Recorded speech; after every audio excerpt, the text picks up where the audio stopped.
الزمالك وكاس العالم يا برنس، وايه قصه الزمالك ومشاركته في كاس العالم والكلام ده كله هنتكلم عليها برضه يا برنس. وبرضه هنتكلم الاهم بقى، الموضوع الاهم ان يا برنس مصدر داخل اتحاد الكره بيأكد ان ما ينفعش اللجنه الاولمبيه تدي قرارات او ان هي تاخد قرار في موضوع يخص كره القدم، لان دوت يا برنس لائحه معتمده من الاتحاد الدولي، ممنوع اي جهه غير اتحاد الكوره ان هي تاخد القرارات في شؤون كره القدم يا برنس. هنتكلم على كل المواضيع ديت يا برنس، وهنتكلم على موضوع منتخبنا الوطني، وهنتكلم قصص حلوه كده. ولكن ما تنساش اللايك بتاعك بقى. فبعد اذن اخواتي، تحدي ما بيني وما بين اخواتي وحبايبي كده، نوصل الفيديو ده ل 1000 لايك، نوصل الفيديو ده ل 1000 لايك. وانا عارف ان اخواتي رجاله وقدها وقدود، وكل واحد كده مش هيبخل علينا وينزل يعمل اللايك بتاعه ويصلي على سيدنا محمد. وبرضه اهم حاجه يا جماعه، اهم حاجه يا جماعه، شايفين ناس كتير قوي والله العظيم تتفرج علينا مش مشتركه معانا في القناه. مش هتخسر حاجه والله يا ابني، مش هتخسر حاجه، الاشتراك ببلاش. فانزل كده ارزع الاشتراك بتاعك وفعل زر الجرس وصلي على النبي وتعالى يا برنس، تعالى يا برنس. ناخد اول حاجه اللي هي اخر حاجه حصلت، اللي هو موضوع مين؟ منتخبنا الوطني. النهارده يعني موضوع منتخب مصر النهارده الحمد لله كسبنا اثيوبيا، وبنأكد على صدارتنا للمجموعه اللي دي مجموعتنا المؤهله الى كاس العالم باذن الله. يا رب يا رب اكتبها لنا يا رب، اكتبها لنا يا رب. احنا غلابه، احنا غلابه، فاهم الرزق؟ احنا والله محتاجين والله يا جماعه. شوف الدنيا كلها من حوالينا، الناس كلها بتتأهل الى كاس العالم، ما جاتش علينا بقى. يعني لك ان تتخيل النهارده عندك ناحيه اليمين صلاح نجم ليفربول، ناحيه الشمال مرموش نجم مانشستر سيتي، وفي الهجوم اسامه فيصل مهاجم البنك الاهلي. يعني صلاح ومرموش بيخدموا على اسامه فيصل. ولكن انا هنا يا برنس مش بقول او مش بقلل من اسامه فيصل، ان شاء الله ربنا يكرمه ويلعب في اكبر انديه العالم، ولكن بس حاجه يعني كوميديه شويه، فاهم قصدي؟ يعني حاجه كوميديه، فاهم قصدي؟ ولكن صلى على سيدنا محمد. ويعني موضوع منتخبنا الوطني موضوع صعب جدا، والفيديو بتاع كابتن حسام حسن انتوا بتهرجوا انتوا مش عارف ولكن الماتش ده يخلص 10 مستريح، 10 مستريح. يعني فرص ضايعه بالجمله، فرص ضايعه بالجمله. ولكن كل الناس اللي شافت الفيديو بتاع كابتن حسام حسن او سمعت في المباراه وهو كابتن حسام حسن عمال يزعق للعيبه بشكل على موضوع هو انتوا بتهرجوا مش عارف هو ده النقطه اللي انا كنت بتكلم فيها ايام المنتخب. ليه؟ قلت لك اللاعبين المصريين بيحبوا المدير الفني المصري اللي واقف بره على الخط عمال يزعق اضغط يا ابني، العب يا ابني، باص يا ابني. هم بيحبوا المدربين اللي من النوعيه دي. ركز في الكلام ده. فالنهارده كابتن حسام حسن قدر ان هو يعمل الموضوع ده، وقدر ان هو يوصل القصه دي بشكل كبير جدا جدا، وشفناها وسمعناها، والحمد لله اللي احنا كسبنا اثيوبيا. لكن تخيل اللي احنا خسرنا من اثيوبيا قبل كده، خسرنا منها، فالحمد لله الحمد لله ماشي. فدي النقطه يعني على موضوع منتخب مصر، عشان ده الطبيعي اللي احنا نكسب اثيوبيا. نخش بقى في الموضوع المهم، يعني نبدا موضوع كاس الزمالك وكاس العالم. في نادي في المكسيك ماشي، ده صاحبه واحد، يعني هو شخص واحد، ولائحه اتحاد الكوره قبل كده قال لك اتحاد الكوره الاتحاد الدولي لكره القدم من الموضوع الانديه اللي مشاركه في كاس العالم للانديه. يعني من ضمن اللي مكتوب في اللائحه للانديه اللي هتشارك، اللي هو ما ينفعش رئيس نادي او واحد مالك نادي ان هو مالك ناديين في كاس العالم للانديه. تمام؟ لازم كل نادي يكون منفصل عن التاني. ففي نادي في المكسيك مشارك في كاس العالم للانديه، فصاحبه برضو هو نفس صاحب، يعني هو برضو النادي التاني اللي اسمه باتشوكا المكسيكي ده. فاكر انت باتشوكا؟ يا باتشوكا هو برضو نفس صاحبه، فتم استبعادهم.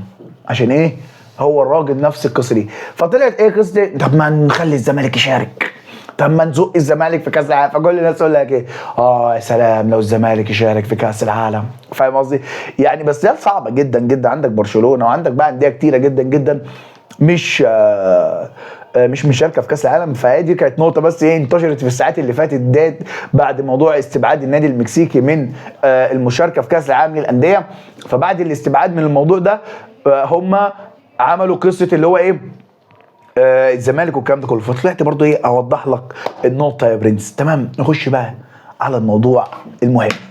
اتحاد الكوره وبرضو ماتش الزمالك وسيراميكا بحكام اجانب. اصبر بقى.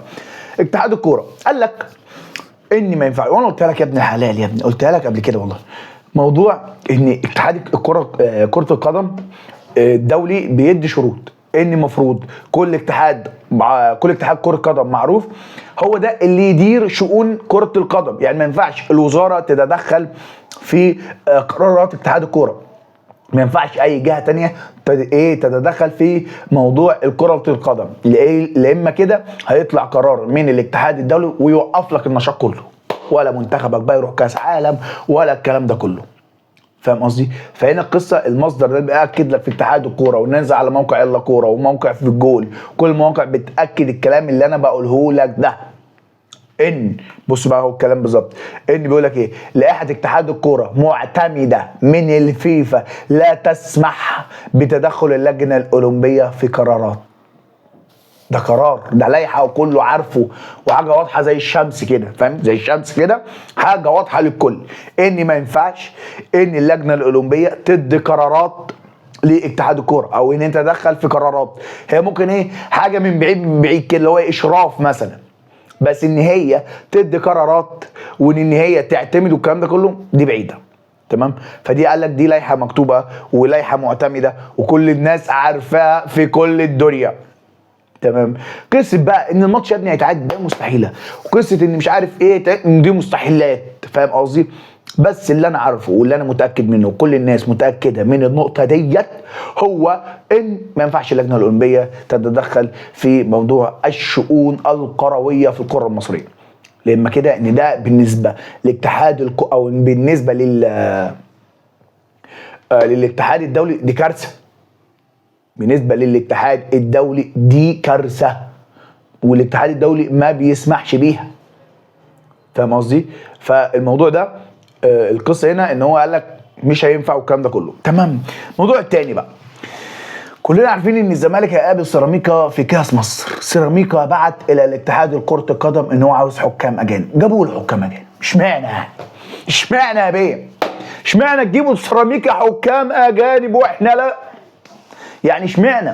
ماشي، فسيراميكا طلب حكام اجانب فجابوا له حكام اجانب. ما انتوا بتعرفوا تجيبوا حكام اهو، ما انتوا بتعرفوا تجيبوا حكام اجانب واحنا لا.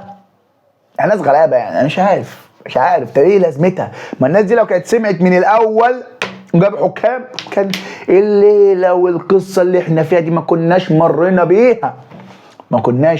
بيها. ولكن هنعمل ايه؟ يعني الموضوع هنا بقى رخم جدا جدا. وماتش الزمالك وسيراميكا ماتش صعب ده يا باشا، اللي يكسب يتأهل للنهائي. اللي هيكسب يتأهل للنهائي. هتبقى ماتش قوي جدا جدا جدا باذن الله تعالى. يعني كل الكلام ده اللي انا قلته لك وبقى موضوع منتخب مصر والكلام ده كله، فما تنساش يا برنس يا غالي يا ابن غالين اللايك بتاعك المتين، وتصلي على سيدنا محمد. تصلي على سيدنا محمد اهم حاجه، وتعمل لايك. فبعد اذن اخواتي يا ريت نوصل الفيديو ده ل 1000 لايك. يا ريت نوصل الفيديو ده ل 1000 لايك. فانا عارف ان اخواتي قدها ودود، وقادرين باذن الله نوصل الفيديو ده ل 1000 لايك. وصلي على نبينا محمد كده عليه الصلاه والسلام، واخبط اللايك بتاعك وسلام.